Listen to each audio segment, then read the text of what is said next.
thënë, kulmin e vetë. Pra, është vështirë kthesh në epigon, është ajo shpreha epigonizëm, të përsëritësh të shkuarën në mënyrë kështu fikse, si më thënë. Ka kaluar ajo kohë, edhe mënyra e të luftuarit tani është fare ndryshe. Po unë do thoshja që disa pjesë të atij fortifikimi mund të mbajnë në çkuptim. U bë muze ajo strehimi 5 katësh, unë e kam parë atë. Një pjesë e popullsisë e ka parë, se është muze, do në atje këthe ku shkon nga Rapi Treshit, këtu në Tiranë. Bunkarti. Bunkarti, po. Tashi brenda ka edhe bunkerin.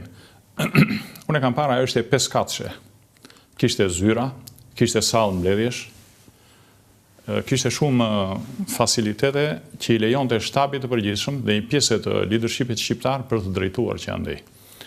E njëjta gjë ka qenë Gjirokastër në zonën e Mundeura e Kardikit, në mal ka qenë 2-3 katëshe, e kam parë dhe atë ka qenë për korpusin, vend komanda e korpusit. Pra, në rastin e një lufte të çfarë forme që të kemi, leadershipi politik dhe ushtarak shqiptar do t'i duhet të drejtojë. Dhe kur fillon lufta nuk mund të drejtosh nga zyra e kohës paqes, nga bulevardi Dëshmorët e Kombit, sepse je objekt. Problemi është se nga do drejtosh.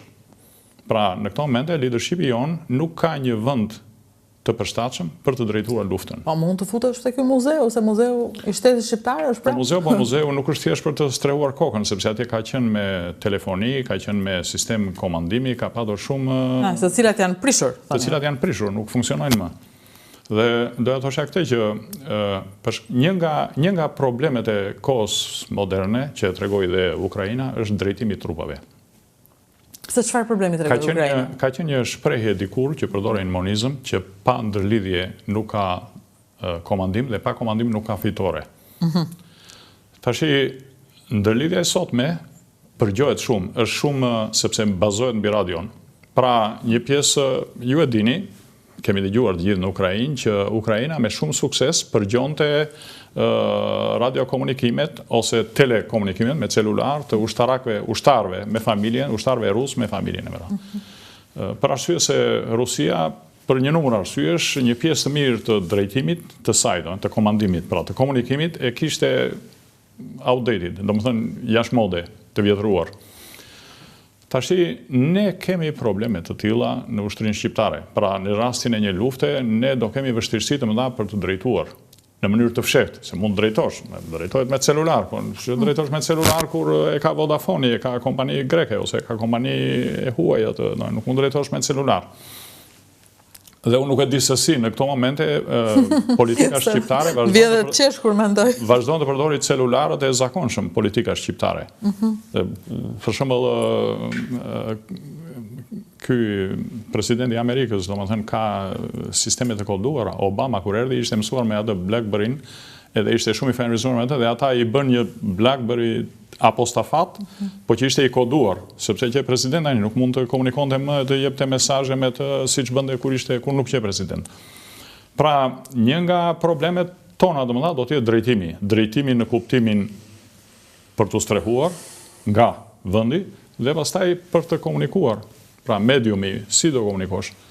Se nuk e kemi në një përveç Vodafonit, si me thënë, dhe Uanit. Ne kemi sistemin e radiove. Sistem? Pra, kemi, sigurisht. Janë edhe disa programe, në programet buxhetore që mund të merren nga Ministria e Financave.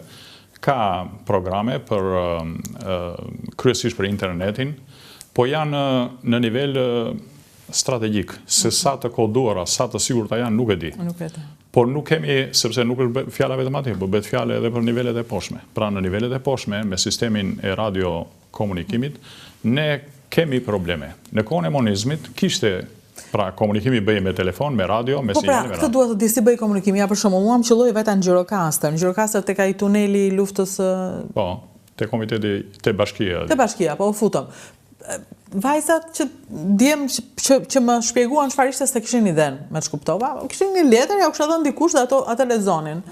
Nuk gjende një njeri që ta shpjegonte pse ishte përdorur. Vetëm gjë që thuaj ishte shumë e bukur, ka ngel mendja një cicerone me një anglishte të mirë, një vajzë bukuroshe, i tha turistëve, ato janë në këtë vend, tha, e ka bërë Enver Hoxha, tha ka harxuar shumë para, tha po ne po i marrim tani ato para se po paguani ju, tha turistëve. Dhe kaq dinte ajo. Dhe atu unë pash ndërlidhjen, pash dhoma të veçanta të ndërlidhjes. Atje ishte, domethënë në atë periudhë ishte pothuajse ndaluar të komunikoj me radio.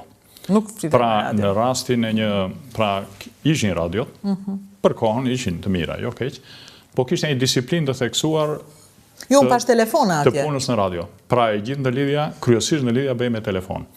Tashi Shqipëria ishte pothuajse e gjitha e rjetëzuar me telefona në atë kohë.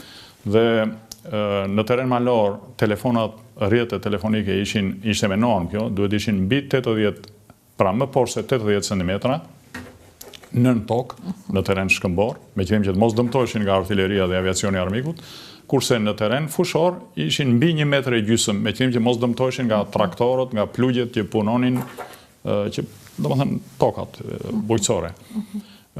Kishte dokumente, të ashtu quajtura dokumente të drejtimit sekret të trupave. Dhe ishin